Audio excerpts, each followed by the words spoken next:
Всем привет! Сегодня я хотел бы рассказать небольшую историю,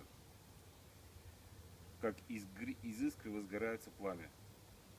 То есть я бы хотел просто развести костер. И все мы подумаем, что для этого надо. Конечно же, дрова. Вот они у нас есть.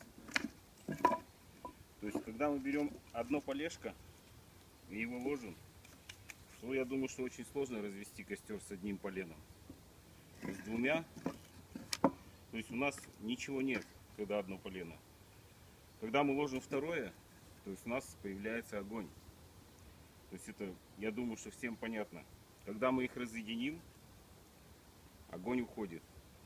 Соответственно, когда мы добились того, что у нас есть огонь, мы можем добавить еще одно, и у нас уже будет пламя.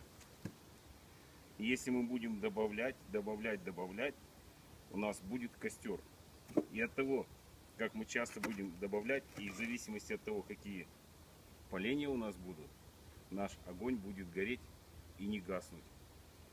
И так же, как в сетевом маркетинге, мы всегда должны искать хороших, добротных партнеров, которые будут поддерживать наш огонь, и он никогда не погаснет. Желаю всем успехов. Пока.